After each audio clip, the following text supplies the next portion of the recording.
Saudara, walaupun nasi sudah jadi bubur, tapi tidak ada kata terlambat bagi pemerintah. Presiden Prabowo 1 tahun ini nggak memperhatikan saran-saran dari ulama untuk memakai pejabat-pejabat yang bagus. Mungkin beliau tersandra, mungkin ada suatu alasan yang kita tidak tahu, saudara. Ya sudahlah, mafat-tafat, apa yang sudah berlalu biar dia berlalu. Nah, ke depan bagaimana cara mengatasinya? Tetap saya punya saran. Yang pertama, Prabowo harus memberhentikan Jokowi dan kroni-kroninya. Setuju tidak? Setuju tidak? Nah, yang kedua, segera undang habaib yang istiqamah, undang ulama yang istiqamah, undang ormas Islam yang istiqamah, undang mau berapa? 100 ulama, 1000 ulama, 10.000 ulama, undang. Ajak mereka ke Jakarta, diskusi bagaimana menyelesaikan persoalan negara, bagaimana cara membayar utang yang sudah lebih dari 10.000 triliun, bagaimana cara kembali menghidupkan BUMN yang bangkrut, bagaimana cara melawan semua sandra-sandra sehingga pejabat tidak bisa berkutik. Undang ulama. Semua negara melihat sebenarnya Indonesia tidak terbendung. Kita sudah, algoritmenya sudah ada, hitungannya sudah ada. Kalau kita pandai dan kita cerdas, 2045 kita ekonomi keempat terbesar di dunia, saudara-saudara. Yang nyinyir biar nyinyir.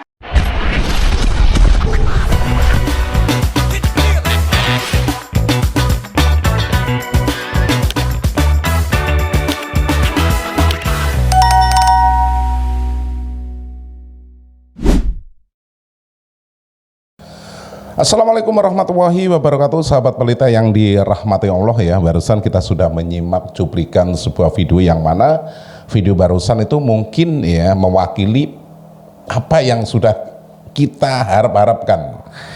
Menjadi pertanyaan dan jawaban-jawaban dari yang sudah kita lihat barusan itu membuat kita bisa berpikir secara waras. Karena banyak orang-orang yang terfokus, banyak orang-orang yang hanya melihat cuplikan, akhirnya berpikiran secara secara acak, yaitu tadi akhirnya gagal paham dalam menanggapi sebuah video. Jadi alangkah baiknya ketika kita menyimak sebuah video itu kita menyelesaikan, menikmati tontonan-tontonan itu. Karena mungkin di sebalik video ini ada jawaban-jawaban yang menjadi pertanyaan-pertanyaan selama ini yang mengganjal dalam diri kita. Sahabat pelita yang dirahmati Allah, langsung saja kita simak keseluruhan isi videonya. Seperti biasa di akhir video nanti kita koreksi bareng-bareng ya. Dan tentunya menggunakan akal pikiran yang waras. Dan terima kasih juga buat Anda yang sudah dukung channel ini dengan cara di like, di share, subscribe-nya, tombol loncengnya juga diaktifkan, yaitu tadi biar Anda tidak ketinggalan kabar info terbaru dari channel ini. Monggo kita simak kembali videonya. Ini dia, silakan. Usulkan supaya Bapak Presiden kita dan Bapak-Bapak Menterinya, ini kan kondisi lagi kacau, ini kan rawan. Ini bisa chaos di mana-mana. Ini baru pembukaan, hati-hati. Dan kalau sudah chaos begini, saudara, kelompok-kelompok politik yang menunggangi juga banyak. Yang punya kepentingan, yang ini nunggangin, yang ini nunggangin, yang ini nunggangin. Hati-hati. Saya udah pengalaman betul udah kalau urusan turun semacam ini. Nah, karena itu sebelum saya tutup, kita minta kepada Bapak Presiden segera panggil para habaib yang istiqomah, panggil para kiai yang istiqomah, panggil ormas Islam yang istiqomah, duduk dialog dengan mereka. Jangan kiai cuman dijadi pemadam kebakaran, orang lagi ribut disuruh semprot biar adem, nggak bisa. Dari kemarin mestinya dari tahun lalu begitu dilantik, undang ulama, undang habaib, undang kiai. Tanya apa usul Anda semua supaya pemerintahan saya ini bersih, bagus, makmur, sejahtera, berkah. Undang. Saudara, jangan yang diundang cuman ulama istana. Saudara, kan ulama yang istiqomah. Ulama itu ada dua, ada ulama khair, ada ulama su. Ada ulama benar, ada ulama-ulamaan. Ulama yang benar ngajak kita ke sorga, ulama-ulamaan ngajak kita ke sorga-sorgaan. Ayo, ente semua mau masuk sorga apa sorga-sorgaan? Sorga apa sorga-sorgaan? Jadi kalau gitu mau ikut ulama atau ulama-ulamaan? Siap ikut ulama? Takbir. Nah sekarang saya tanya, kalau Bapak Presiden mengundang habaib, mengundang ulama, mengundang ormas Islam, ajak mereka dialog, diskusi, suruh kritisi Presiden saudara, berikan saran-saran yang solutif, setuju tidak? Setuju tidak? Dukung tidak? Takbir. Jangan yang diundang Abu Janda, yang diundang Ade Armando, yang diundang begal nasab. Iya, nasab aja dibegal apa lagi duit loh. Jangan undang yang lurus, setuju tidak? Nah, jadi saya nggak mau bicara panjang lebar lagi di sini. Kalau makanya tadi saya katakan, kalau mau diurai sampai pagi nggak selesai. Problem bangsa ini besar. Cuman saya ingin menyampaikan, sebetulnya dari setahun yang lalu, dari sebelum presiden dilantik, kita sudah berikan saran, kita sudah sampaikan kepada mereka. Kalau Presiden Prabowo mau menjadi presiden yang dicintai habaib, dicintai ulama, dicintai oleh umat Islam, bahkan dicintai oleh seluruh rakyat Indonesia, maka saran saya cuma satu, Jokowi dan kroni-kroninya jangan lagi dipakai dalam pemerintahan Prabowo. Itu aja saudara, jangan dipakai. Saya sebutkan satu persatu nama-namanya. Saya sebutkan ada sekian belas saudara, sekian puluh, saya sebutkan, ini jangan dipakai. Kalau Anda pakai, Anda akan rusak, dibuat hancur. Sudah kita sampaikan dari setahun yang lalu. Tapi yang terjadi apa? Begitu pelantikan, begitu dibentuk kabinet, yang kita sebutin justru dipakai semua. Inna lillahi wa inna ilaihi. Oh, saya anggap, oh kalau gitu nggak mau dengar nasihat, ya terserah. Terserah kalau nggak mau dengar nasihat ya. Akhirnya sekarang kejadian, berbagai macam kejadian, coba kita lihat. Mulai dari Pati kemarin rakyat turun rame-rame. Kenapa? Kenapa dipaksa? Pajak naik 250%. Nah, kenapa di daerah-daerah pajak itu banyak naik? Ya karena Kementerian Keuangan menekankan.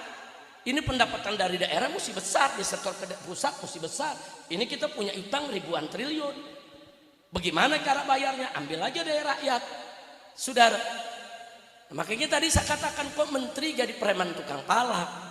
Saudara, Ibn Khaldun rahimahullahu ta'ala sebagai seorang filosof dalam urusan sosial politik mengatakan kalau suatu negeri saudara sudah mengandalkan biaya pembiayaan negaranya dari pajak, itu tanda kalau negeri itu bangkrut saudara. Ini negeri bangkrut, nggak usah ditutup-tutupi saudara. Nggak usah ditutup-tutupi, jangan dikorbankan rakyat untuk bayar pajak ini pajak itu. Jangan pajak saudara ngekek rakyat. Udah gitu seenaknya menteri mengatakan ya pajak kan sama zakat. Enak betul saudara. Dalam Islam zakat dikenakan kepada orang kaya, orang miskin nggak kena zakat. Pajak miskin kaya dicekek semua, bahkan yang miskin lebih dicekek. Buktinya mana? Habib jangan memfitnah. Buktinya anggota dewan kaya-kaya nggak kena pajak. Pajaknya dijamin oleh negara. Rakyat yang kecil-kecil, saudara, sampai tukang ojek bayar aplikatornya aja begitu besar, saudara. Belum lagi kena pajaknya. Ini mesti diatur. Pajak itu nyekek rakyat, saudara, buat ngempanin pejabat. Jadi jangan disamakan pajak dengan zakat. Kira-kira jelas tidak? Bukan, itu bukan solusi. Nah kalau presiden mau tahu solusinya bagaimana? Kan dulu kita udah kasih saran, cari yang benar. Kan Nabi udah kasih tahu, idza usidal amru ila ghairi ahli fantadiri sa'a. Kan yang pintar banyak. Saya mau tanya jujur sekali lagi nih sama yang hadir sini, orang Indonesia yang pintar banyak gak? Banyak gak? Yang benar banyak gak? Yang bagus banyak gak? Yang sarjana banyak tidak? Kenapa bukan mereka yang dipakai? Kenapa Kenapa yang dipakai pelawak, yang dipakai artis, yang dipakai influencer, yang nggak ngerti untuk urus negara? Masya Allah. Nah jadi jangan salahin saya. Kalau di mana-mana, Habib Rizik marah-marah dulu. Bukan marah. Ini kita dalam rangka amar ma'ruf nahi munkar. Setuju tidak? Setuju tidak? Ya memang amar ma'ruf nahi munkar resikonya banyak. Saudara, ya dipanggil, yang ditangkap, ya dipenjara berkali-kali. Saudara, wah diserbu sama PWI. Nah, itu kan resiko juga. Saudara, kemudian laskar juga, saya punya santri 6 dibunuh. Itu resiko perjuangan, saudara. Tapi kita nggak boleh mundur, enggak. Rakyat nggak boleh ditinggal. Ini kalau ulama semua lari, Habib semua lari, umat ditinggal. Ini besok gedung di Jakarta dibakar semua ini, saudara. Benar-benar hati-hati, saudara. Makanya ulama dalam kondisi begini, habaib dan ulama serta kiai nggak boleh ninggalin umat. Ini saat-saat umat betul-betul perlu rangkulan, perlu sentuhan, perlu untuk diajak. Yuk kita bicara bagaimana cara mencari solusi di negeri ini. Insya Allah. Nah, karena itu, saudara, walaupun nasi sudah jadi bubur, tapi tidak ada kata terlambat bagi pemerintah. Presiden Prabowo 1 tahun ini nggak memperhatikan saran-saran dari ulama untuk memakai pejabat-pejabat yang bagus. Mungkin beliau tersandra, mungkin ada suatu alasan yang kita tidak tahu, saudara. Ya sudahlah, mafat apa yang sudah berlalu biar dia berlalu. Nah ke depan bagaimana cara mengatasinya? Tetap saya punya saran. Yang pertama, Prabowo harus memberhentikan Jokowi dan kroni-kroninya. Setuju tidak? Setuju tidak? Nah, yang kedua, segera undang habaib yang istiqomah, undang ulama yang istiqomah, undang ormas Islam yang istiqomah, ajak diskusi. Saya yakin di Jakarta aja nih kiai-kiai yang pintar banyak. Ada majelis tingginya Fuhab, Kiai Haji Sukron Makmun, saudara, undang. Ada Kiai Haji Ainul Yakin dari Asyafi'iyah, ada Kiai Haji Alwi, putra daripada Kiai Haji Abdul Rashid, ada Kiai Haji Amir Hamzah di Mampang sini, saudara. Oh banyak. Ada Kiai Haji Lutfi Zawawi, banyak. Kalau saya mau sebutkan satu persatu, di Jakarta ini banyak ulama-ulama bagus. Di sekitar Jakarta nggak kalah, saudara. Ada Kiai Nasir Zain di di Bogor. Ada kiai-kiai lainnya yang bisa diundang. Bahkan di Jawa Tengah, Jawa Timur, saudara, undang pimpinan pondok pesantren Sidagiri, undang itu pimpinan pondok pesantren Dalwa, undang yang Tebu Ireng, yang tambak berasnya, yang Lirboyonya, saudara, undang Al Anwar di Sarang, saudara, itu putra-putra daripada Mbah Maimun Zubair, undang itu ulama-ulama luar biasa, saudara. Di Madura ada auranya, saudara, Aliansi Ulama Madura, undang, mau berapa? 100 ulama, 1000 ulama, 10.000 ulama, undang, ajak mereka ke Jakarta, diskusi bagaimana menyelesaikan persoalan negara, bagaimana cara membayar utang yang sudah lebih dari 10.000 triliun, bagaimana cara kembali menghidupkan BUMN yang bangkrut, bagaimana cara melawan semua sandra-sandra sehingga pejabat tidak bisa berkutik. Undang ulama. Fas'alu ahla dzikri in kuntum ya ta'lamun. Allah udah perintahkan dalam Al-Quran, tanya kepada ahli dzikir, tanya kepada ulama. Kalau kau tidak tahu, bukan hanya dalam urusan sholat, puasa, haji, bukan hanya urusan ibadah mahdoh, dalam urusan negara pun tanya ulama, saudara. Setuju tidak? Itu saja yang saya mau sarankan, saudara. 2, 1, segera singkirkan itu Jokowi dan kroni-kroninya. Insya Allah ulama di mana-mana akan merapat. Amin. Yang kedua, undang ulamanya, undang, saudara, undang itu ulama semua, ajak diskusi. Nah pejabat yang termasuk mesti disingkirin Kapolri. Kapolri ini mesti dicopot, mesti diberhentikan, saudara. Loh kenapa Habib? Apa Habib benci? Bukan soal benci, saudara. Kita ini ngalami, saudara. Kita bentuk tim hukum. Semua orang-orang yang menghina ulama, menghina habaib, menghina nabi, saudara, menghina agama, menghina Quran, bahkan menghina Allah, semua kita sudah laporkan, saudara. 70 laporan lebih ke Mabes Polri, 1 pun tidak diproses. Ada apa, saudara? Sampai peristiwa di Pemalang, saudara, orang-orang yang sengaja merencanakan untuk membunuh saya, menghabisi saya, saudara. Bukti semua sudah lengkap, sampai hari ini tidak diproses. Apa orang-orang penghina ulama ini semuanya dipiara sama Kapolri? Ada apa Kapolri tidak memproses? Nah, jadi sekali lagi, maka itu yang seperti ini berhentiin. Kapolri yang lain bagus, saudara. Di Mabes Polri jenderal-jenderal yang bagus baik. Tanya Kiai Haji Ainul Yakin, tanya Habib Hanif, saudara. Banyak orang-orang top, bintang 2, bintang 3. Saudara, banyak. Saudara, jangan diangkat yang model begini. Apalagi yang terlibat KM50. Jangan diangkat, betul. Takbir. Setuju Kapolri diganti? Setuju. Setuju Jokowi dan koroni-koroninya disingkirkan? Setuju. Takbir. Sallu ala Nabi. Itu saja yang saya mau sampaikan, saudara. Sebagai penutup, akhirnya kepada pihak kepolisian, saudara, sekalipun kami prihatin apa yang mereka alami, tapi kami minta supaya mereka jadikan ini sebagai pelajaran. Pelajaran, polisi di mana-mana sekarang dimusuhi. Udah gitu kantor-kantor Brimob semua, saudara, yaitu digeruduk oleh masyarakat. Lagi pula dari dulu, saya juga pernah mengusulkan, sebaiknya Brimob itu dibubarkan. Densus 88 dibubarkan. Karena kerja mereka itu, saudara, selama ini terbukti, saudara, mereka punya alokasi dana besar, nggak jelas pertanggungjawabannya. Udah gitu, saudara, Brimob ini diperkuat, persenjataannya lebih dari tentara. Ini berbahaya. Memang Brimob mau perang lawan siapa?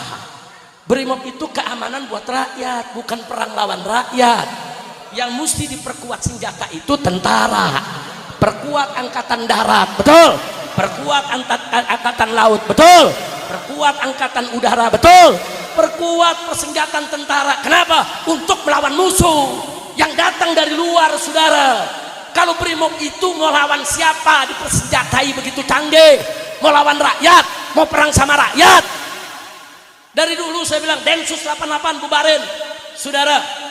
Brimob juga bubarin. Tugas Brimob berikan kepada tentara, cukup. Soal Densus 88 untuk terorisme, tentara juga punya kok pasukan anti terorisme, saudara. Betul? Setuju tidak? Sebab kalau mereka sudah bengis, bunuh orang, culik orang, siksa orang, saudara, rakyat jadi benci. Nanti akhirnya polisi yang nggak salah semua ikut jadi korban, betul? Betul. Padahal polisi yang baik juga ada, betul? Makanya polisi-polisi yang jahat, galak semacam ini singkirkan, singkirkan. Nah, maka itu kita minta kepada kepolisian berbenah dirilah, perbaiki diri. Kami para habaib, para ulama akan mengajak umat untuk yuk sama-sama kita memperbaiki kriteria kinerja kepolisian. Jangan sampai polisi jadi musuh rakyat. Karena kalau polisi jadi musuh rakyat, kita juga rugi, saudara. Karena kita perlu juga keamanan-keamanan yang mengurus segala pertikaian di antara kita. Nggak mungkin kita lepas dari polisi. Tapi kita tentu ingin polisi yang baik, bukan polisi yang jahat. Betul? Betul? Nah, itu yang saya mau sampaikan, saudara. Jadi segeralah Kapolri diganti, Densus dibubarkan, Brimob dibubarkan. Nah, bangun institusi Polri yang lainnya secara elegan, secara bermartabat untuk bisa menjadi bagian dari rakyat. Insya Allah. Setuju tidak? Nah, jadi sekali lagi nih sebelum saya tutup, kalau ulama habaib diundang oleh presiden untuk diskusi menyelesaikan soal negara, dukung tidak? Setuju tidak? Takbir. Kalau para ulama-ulama tersebut nanti suatu saat memberikan komando kepada kita, siap ikut, siap ikut, takbir. Semua negara melihat sebenarnya Indonesia tidak terbendung. Kita sudah algoritmenya sudah ada, hitungannya sudah ada. Kalau kita pandai dan kita cerdas, 2045 kita ekonomi keempat terbesar di dunia, saudara-saudara.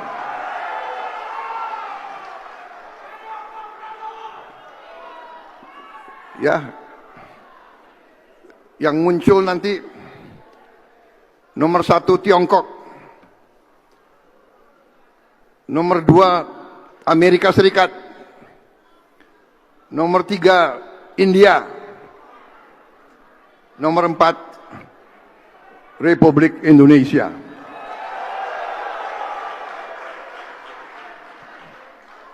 Saudara-saudara,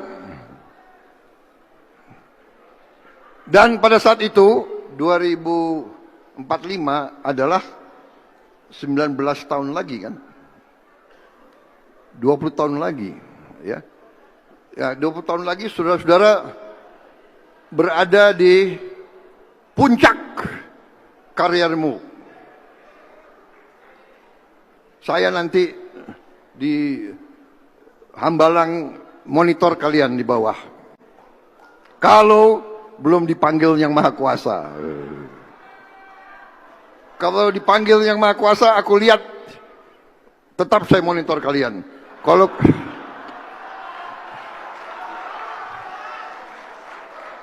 Kalau kalian kurang ajar, malam-malam aku turun nyari kau.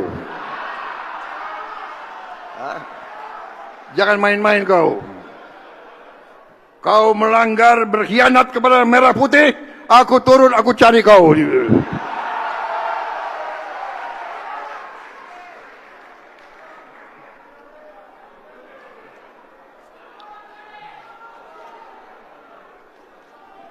Slide nggak usah ya.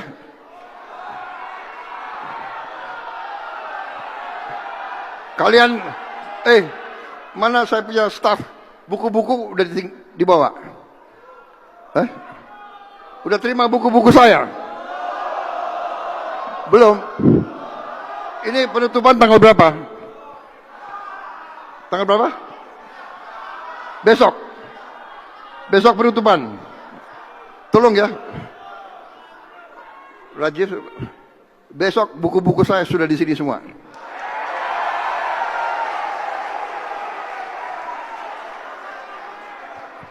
Tapi buku saya dibaca, jangan dipajang aja, ya kan?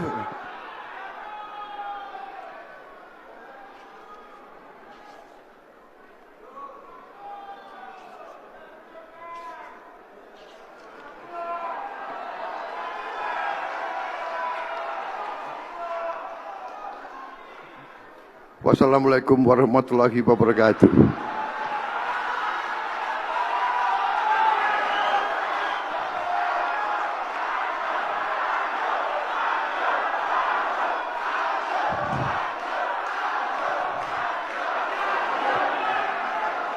Saudara-saudara, inti-intinya sudah saya sampaikan.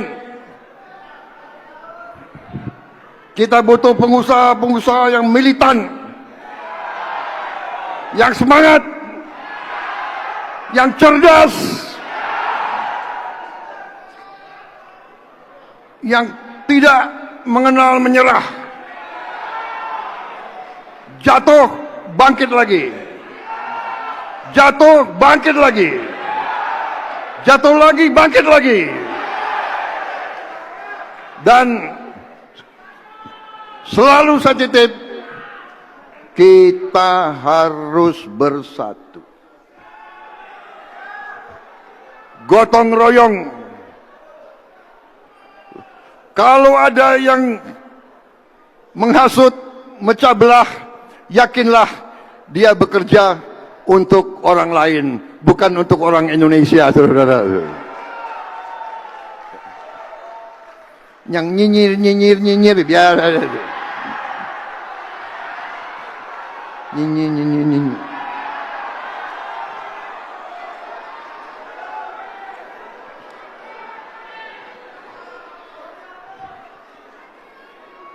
Ingat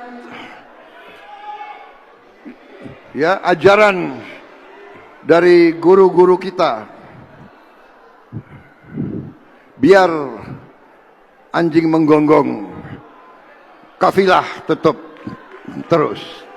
Kita berada di jalan yang benar, kita akan menuju kemenangan dan kehebatan, saudara sekalian. Dulu waktu pejuang-pejuang kita, waktu mereka mengatakan merdeka, banyak juga yang nyinyir. Merdeka? Bagaimana kita mau merdeka? Bikin peniti saja tidak bisa. Dulu kan begitu. Tapi kita merdeka.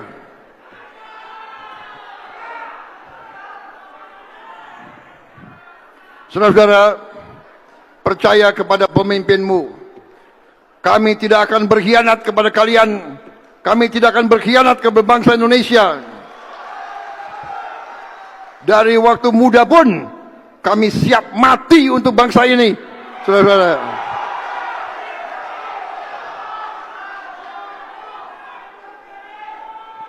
Saya ingin mati di atas jalan yang benar. Saya ingin mati di atas jalan merah putih. Saya ingin mati membela rakyat saya.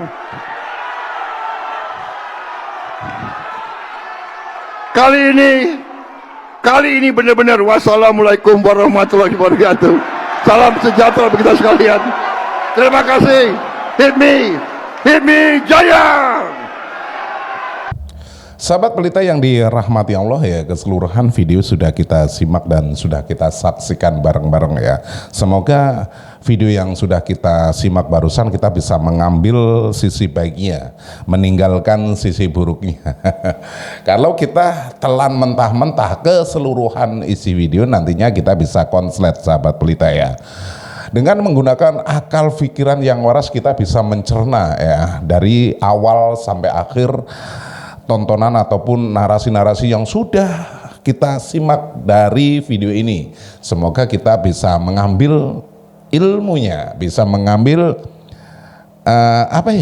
sisi baiknya, yaitu tadi seketika di akhir videonya kita jadi tahu ternyata begini. Tentunya kita harus berpikir secara positif. Sahabat Pelita yang dirahmati Allah ya, banyak orang-orang yang terkeliru, banyak orang-orang yang salah paham ketika melihat atau menyaksikan video hanya di awal video tanpa mengetahui akhir sebuah video. Jadi fokus kita ya, berprasangka baik, berpikiran positif. Mungkin banyak orang-orang yang ingin yaitu tadi, ingin terlihat eksis, ingin terlihat faham, tetapi dalam hakikatnya tidak memahami yang mungkin tidak dia ketahui. Nah, sahabat Pelita yang dirahmati Allah, terima kasih karena sudah klik video ini. Semoga video ini bermanfaat, dan apabila video ini bermanfaat jangan lupa di like, di share, dan tinggalkan jejak Anda di kolom komentar. Terima kasih. Saya akhiri, wabillahi taufik wal hidayah. Wassalamualaikum warahmatullahi wabarakatuh. Sampai jumpa.